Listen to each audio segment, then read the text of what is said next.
Hi, I am Stephen from the team at Sinek. Our team has been remote for as long as we've existed, which has been over 10 years now. And more individuals and teams and even organizations now are operating in a remote fashion. Many of us are being forced to, and many of us are choosing to because working as a remote team offers some great flexibilities and opportunities. We have a ritual on our team called Huddle because working remote can be challenging. It's hard to stay on the same page. It's hard to stay connected. It's hard to build trust when we don't have that water cooler, we don't have a shared office space. And so one of the ways that we keep our team connected and tight is we host a weekly call called Huddle. We do our huddle on Monday mornings. It's an opportunity for us all to get on. We use a video conferencing call, a Zoom call. Everyone has their video on. We ground together, we connect together, and the call is built and devoted completely to building relationship with one another. When a lot of teams huddle, I think they talk about business, but this team huddle is about each other. We get on the same page, we share what's on our heart and minds, we share what's great, we share what sucks, we give each other high fives, and we answer a question of the week, and we share a story of why we do what we do.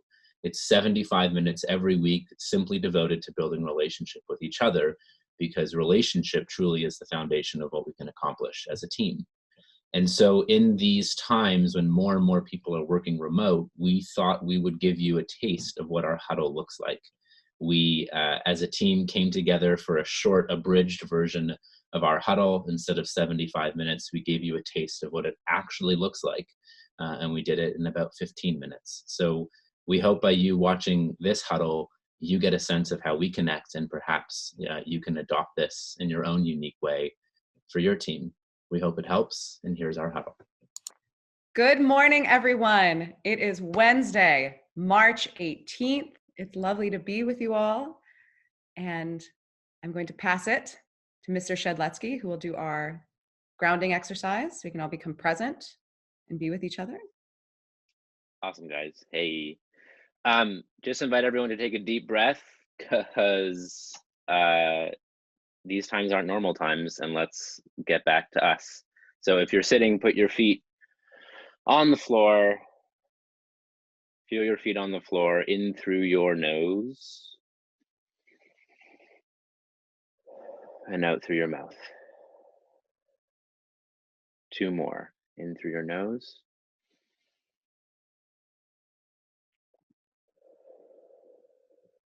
and just feel your body and feel your presence here for each other.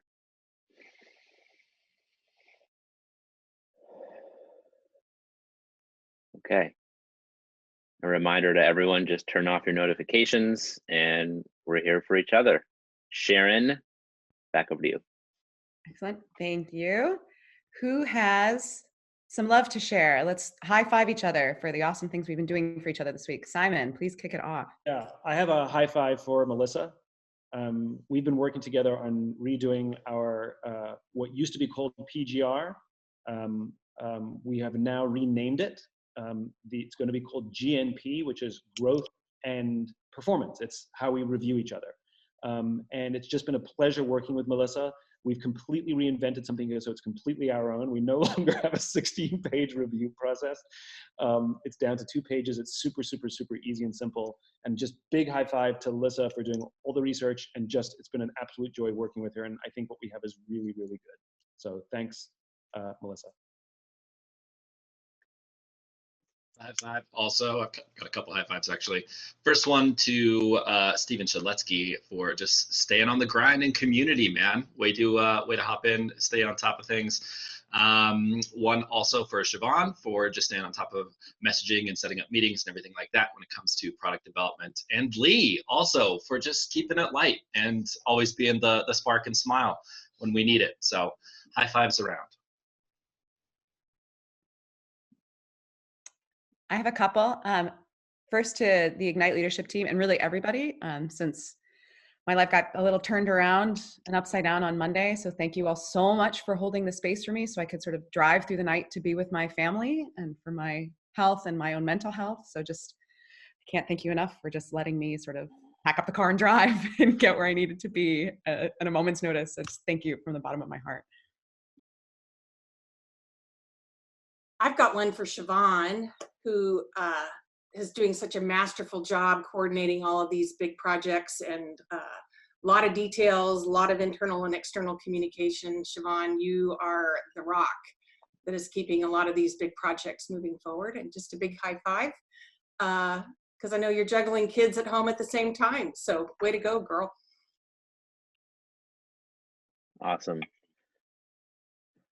I know you may have more high fives, so as you know, high fives can happen when, Christina? At any time. At any time. I love that time, at any time. So we're gonna do our check-ins, and our question of the week this week is, I think, a pretty topical one. We're a remote team. We've been doing this jam for many years, and as we know, there are lots of individuals and teams that for the first time ever are forced to embrace virtual teaming and remote teaming. And so our question of the week this week is, what tip or advice would you give to someone anywhere in the world who for the first time now is on a remote team? Who would like to kick off and do check-ins first? And Sharon, what did I miss? I will also be your timer.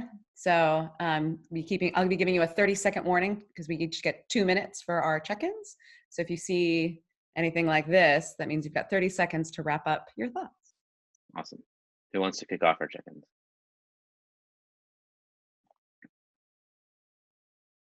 I'm in. Do it.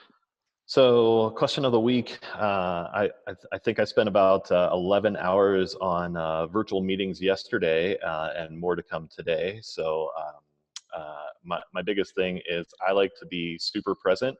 I do turn off all notifications like we already talked about. I go to earphones instead of just the speaker so that I can protect confidentiality. And I always make sure that I'm there early. I've got everything I need before I actually get going. So I've got my glass of water. I've got everything that I could possibly need right there. So that's my tip for the week there. I've got a pretty big thing here. So in addition to my roles with Ignite Leadership, my wife and I also have Cherry Creek Dance in Denver, of course, and we had to make a really tough call to shut down all in-studio classes, and that looked very different on Friday afternoon than it did when we actually told the team on Sunday. So it's been an incredible emotional just weekend, and as we shift into a new phase of life here of going all virtual classes, all online and that sort of thing. So which actually leads me to a high five, which is to Shed. When I needed to write this letter to just kind of express us, and we ended up filming it. And I sent an email and text to Shed, and I just said, hey, I need a little help with this. Could you mind reading this? And Shed just dropped everything in order to be there for me, which major kudos, my friend. That was an amazing move, and it really helped me bring up the why we do what we do in this. So thank you so much for that. That's the biggest thing that's on my heart and mind today. Thanks to the team for being here too.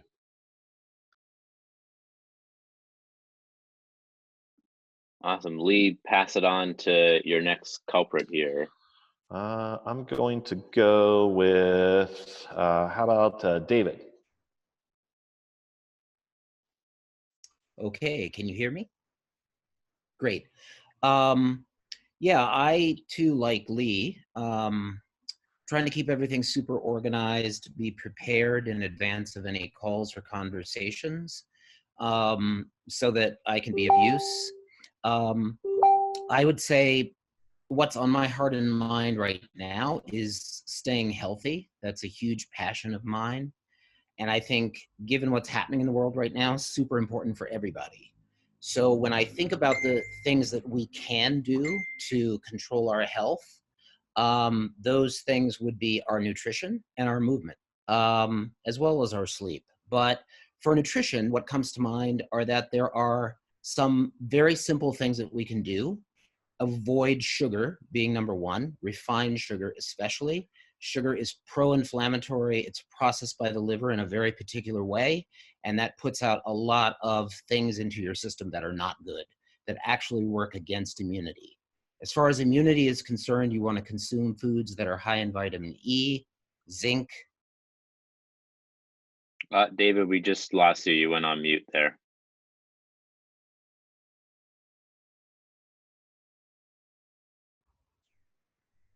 We lost you at zinc, I think. Am I back? Yeah, my Yes. computer's doing something very strange. Omega-3 fatty acids. Basically fish, nuts, basically the Mediterranean diet would be the best. I know that's not the easiest thing for everybody to get to, but super important. As far as movement is concerned, super important that you move in 3 planes of motion. For those of you who don't know what that is, it's the sagittal, the frontal plane, and the rotational plane. So when you think of movement, most exercise is done up and down or in this plane. Movement in the frontal plane is side to side, and rotational movement is this way. Everybody focuses on the muscular system, super important, but the skeletal system is the thing that's going to take the biggest hit from sitting, which is what everybody's going to be doing for a long time. So if you have a limited space, make sure you're moving in those 3 planes. Okay, I'm going to pass this now on to Layla. You.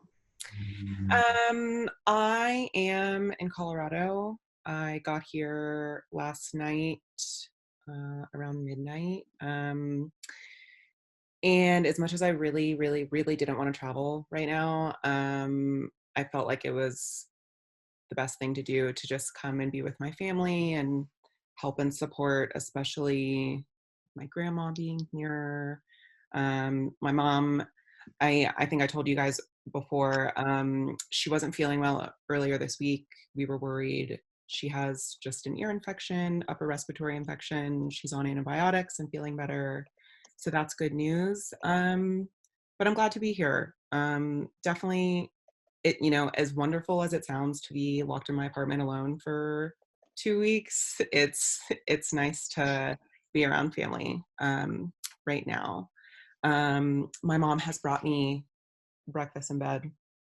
Would recommend. Question of the week.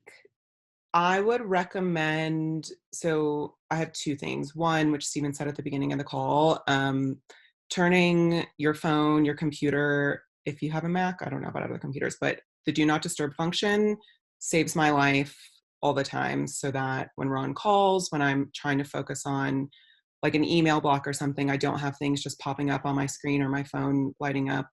And the other thing is having a clean, designated workspace. So like my apartment in New York, I don't have an office, but I make sure that if there's any clutter around that would be bothering me, that would be a distraction. I make sure to sort that out at the beginning of the day, and then designated workspace at my kitchen counter. While working in bed or on the couch, thanks Sharon, is, comfy. It's not really the best working environment. Sharon, back to you. Excellent. Thank you for sharing, everyone. Who has a story of why we do what we do? I do. Take it, Jessie. Hi. My story of why we do what we do is related to my mother. She's had cancer, and she had her 3-month checkup. And during the checkup, they found some more things, and so they wanted to do a biopsy. And during the biopsy procedure, she started bleeding, and after the procedure. And so when they were trying to send her home, because they're just supposed to be an outpatient thing, the nurse was like, "Oh, I don't think she should go home." And the doctor was like, "Yeah, we're just going to send her home." But she kept bleeding and bleeding and bleeding. And so they ended up keeping her. And it finally dawned on me why that nurse felt safe enough to kind of question the doctor and say, "Let's keep her because she's continuing to bleed." And it was because one of my dance mom friends, she works at the hospital that my mom was at. And she had told me once, I had told her what I do and who I work for Simon. And she's like, oh, well, in our like orientations and trainings, we always watch the golden circle. We always are learning about Simon and his things. So it dawned on me, that's why that nurse felt safe enough to question that doctor, because that's the kind of training that they get at that hospital. So, I mean, that could have been a matter of life and death. Gratefully, thankfully, it wasn't. But I'm grateful to that nurse, and I'm grateful to that hospital that they embrace these principles and practices. So thank you. Thank you so much, Jesse. Guys, I know we're a remote team and some of this is normal for us, and yet some things are very different. And more family is around and we're more isolated. Just remind us to connect with each other, that we have each other's back. Suffering is done alone, struggling is done together. Let us struggle together and we'll move forward together. Love you all.